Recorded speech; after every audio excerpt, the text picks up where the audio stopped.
welcome to hole number 1 of this Grizzly tournament, played on the Eagle Peak course. Going between the trees here on the drive, got a katana ball, 4.5 top, 3 bars of left spin. I adjust this drive here 20% max. You're going to see that I've got the red ring touching the rough, and that second bounce, you may have to go back to just take a quick peek. That second bounce is just touching on the rough. Now, I understand if you're playing here with a sniper level 10, you can definitely go down the middle and you'll have enough backspin to execute a beautiful shot. Same thing with the right-hand side. If you've got the big power clubs and you want to go for something long and strong, go right ahead. Down the right-hand side, bomb it max OP. But if you got a little bit kind of mid-level EM and you're looking to try to get the most out of this course, I really think this left-sided play is for the average rookie player. Second shot here then with the long iron. I'm choosing the backbone, and I've got that red ring just touching the rough on the right this time. You'll notice I use that reference quite a bit in Eagle Peak, and I think it's rather helpful. Depends on the level of your clubs, though, so keep that in mind. You do want to work with that ball guide, and we're going to work with the wind. The rings get smaller the higher the accuracy of the club, so that's something to keep in mind. Take a look at your sniper and see how small those rings are. So clean adjustment here. Zero spin is actually the play that I'm working with. It's going to depend. If we've got true headwind here or something like that, we may have to use a little bit of top spin. But we play it as it lies. I wish you the very best of luck in this tournament. I'm looking forward to it. It's like going back to an old friend. Hole number 2, I can't think of a more classic par 3. Half a bar of top spin here. You're going to use 3 bars of right spin. I know you see all those crazy bars of right spin. It's just a little bit older footage.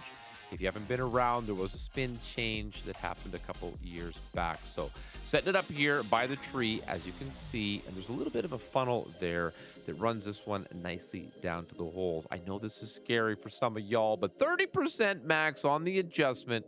Go for a nice clean hit here. Yes, a strong great left or a strong great right will be in danger, but that's how Golf Clash works. You gotta hit perfect, baby. You should also hit that thumbs up. Let's go. We'll see you on hole number 3. Hole number 3, we've got our first par 5. I've got an extra mile max top and about a bar or so of right spin here. This second fairway does slope quite a lot from the right to the left, so keep that in mind as you're setting up your shot. I've got max overpower here with a little bit of tailwind, trying to get this one to land directly on the second fairway, and that's going to help us to get a nicer second shot. Now, depending on your drive, you may find yourself in wood range if you don't make it at least to this shadow on the fairway. So you're gonna kind of see this shot. It's a tough one. You might want to use a power 5 ball. I can just barely reach here, and that makes it very difficult to set this one up nicely. I've got max backspin, then I'm playing here with 10% max elevation. This one, though, you're gonna see comes in super duper close. I probably could have kept it on the max backspin because you'll see why. But anyway, this is an interesting look at this hole. There's certainly a nice slope behind the green here. So if you have higher level club, like on the backside of the green, not behind it, if you've got higher level clubs with a better ball guide, you might want to roll this ball up and have it kind of come back down with the slope. It all depends on your clubs, your balls, ooh, baby, your skill level. We'll see you on number 4. Hole number 4, this par 3 is relatively straightforward. I got 3 bars of right spin here. We settle in right around a half a bar of top spin. That will depend, of course, as always, on the wind. Notice the red ring here. We're going to have that touching the rough on the top right-hand side.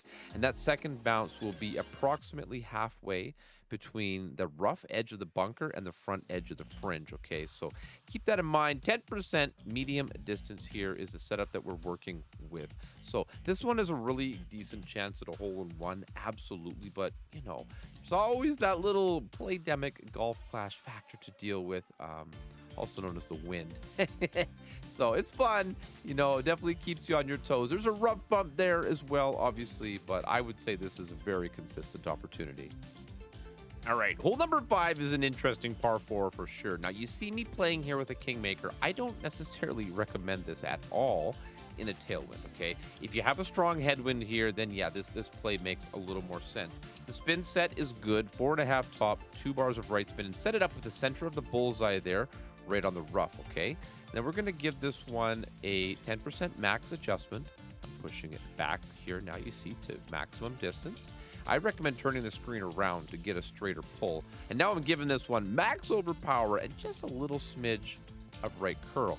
Got to hit perfect here. This is a super sensitive drive. If you get yourself in the rough here, it can be quite difficult to save the eagle. But if all goes according to plan, this lovely little hill, you roll down here, and now you're left with a very short little chip. You could certainly find yourself on the green as well, depending on the wind conditions and how this shot's going to play. Now, in my notes, I say 0 spin. That's because I do recommend the Endbringer. It's a club that has given me much success. But if you're playing a Firefly or a Rapier, max topspin is definitely the play. The Rapier, check out my friend TG Radu. He has got a great video for the Rapier, and check out Mr. Jared Golf Clash for the Endbringer video. Boy, I'm telling you, it looks great. Check out the description in the video. All right, so hole number 6 here. This par 5, we're looking for an albatross. Absolutely. 4.5 top, 1 bar of right spin here, extra mile, and a Titan. 10% max is this adjustment. As you can see, we're stretching it out, trying to visualize where that second bounce is going to go, because we do need to use overpower here. Once again, if you were adjusting properly there, you'd want to push it back up to max. So I just eyeballed it because it's a pretty straight tailwind. You know what I mean, right? Especially now that I play a little more tour play, I feel a bit more comfortable with situations such as that. Get yourself nicely down the second fairway, such as this, in whatever manner makes you happy. Second shot, I'm playing a rough bump here, 10% max, and I've got like about half that clear ring in that rough line. 3 bars of top spin, and I don't think we're using no side spin. Now, again, there's lots of ways to get this done, but I'm just showing you one way to play this course. If you're enjoying the video and you're looking forward to shooting low in this tournament, feel free to hit that thumbs up button and subscribe to Erelic Gaming for more Golf Clash content. I may or may not play well each tournament, depending how things go, but I give it 150% each and every time. So I'd love to see you in the live chat. Drop a comment in the video. All that support is much appreciated. All right, no doubt about it. Hole number 7, this par 3 is the toughest par 3 on the course. I've personally never dropped this hole. 2 bars of right spin, 4.2 bars. Now, freeze the screen right there. That's the setup. That's where you want to be. It's hard to describe, but we're going to use the left of that tree. There's branches, and as soon as I'm just outside of the branches, that's kind of where I stop, and see where that second bounce is up on the green as well. About a half a ball to 3/4 of a ball of right curl here is what I would have needed. A little bit short, but you see the setup, you get the idea. We're going to bring it over and roll it back down towards the pin. So a little bit more curl here. The weight is absolutely beautiful. It just sits up there nicely. So tough hole, but this one's going to create a lot of fun drama in the tournament. All right, so the final par 4, hole number 8, we're going to play that with the big topper here and a Marlin ball, because we're playing very close to minimum distance, and 5.0 wind is like the worst case scenario. So something less, and you're not going to have as much trouble adjusting. Now, take careful note of where that yellow ring is in relation to the bunker, as well as the top of that ball guide. Don't get it too close to the top of the tree branches. You want to kind of have it down in the middle of that segment. Of course, this is an exacting shot. You must hit perfect here. A great left or a great right with the big topper, you're likely to hit that tree or to have some problems. It's an interesting course, and there's more than one way to play this one. You can do a curl shot up to the right as well. It just depends on your preferences. I've always played it this way, and I tend to think that this is a pretty consistent outcome. Second shot then, playing here with the Endbringer or your favorite wedge.